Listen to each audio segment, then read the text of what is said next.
సౌండ్ని చూసే ప్రయోగం. సాధారణంగా మనం సౌండ్ని వింటాం, కానీ సౌండ్ని ఎవరైనా చూపించమంటే మీరు ఎలా చూపిస్తారు? చూపించవచ్చు. మనం ఒక ప్రయోగం చేయడం ద్వారా సౌండ్ని మనం విజువలైజ్ చేయొచ్చు. సో ఈ ఎక్స్పెరిమెంట్ చేయడానికి మనకి ఒక ప్లాస్టిక్ బౌల్ కావాలి.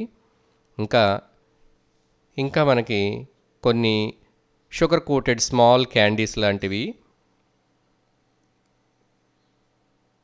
చిన్న చిన్న పేపర్ బిట్స్ కావాలి. సో మనకు ఒక థిన్గా ఉండే ఒక ర్యాప్ కావాలి.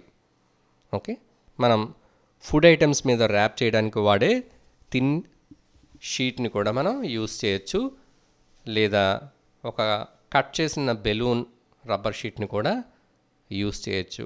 సో ఏదైనా ఒక థిన్ షీట్, బాగా థిన్గా ఉండాలి. అలాంటి షీట్ని మనం ఈ బౌల్కి పైన ఇలాగా ఫిక్స్ చేస్తున్నాము.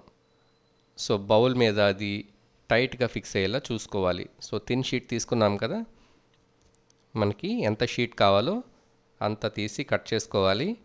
తర్వాత ఈ షీట్ని ఆ బౌల్కి టైట్గా ఫిక్స్ చేయాలి. సో అందుకోసం మనం రబ్బర్ బ్యాండ్స్ కానీ సెల్లో టేప్స్ కానీ యూస్ చేయొచ్చు.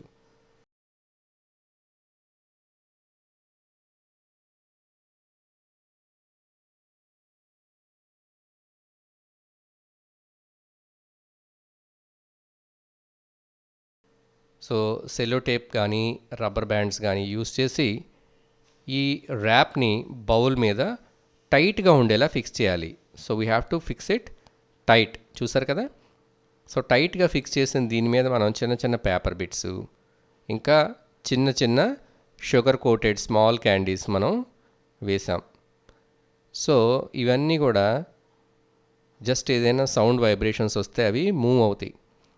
సో ఇప్పుడు మన ఎక్స్పెరిమెంట్కి రెడీగా ఉంది. మనకు కావాల్సింది సౌండ్ వైబ్రేషన్స్.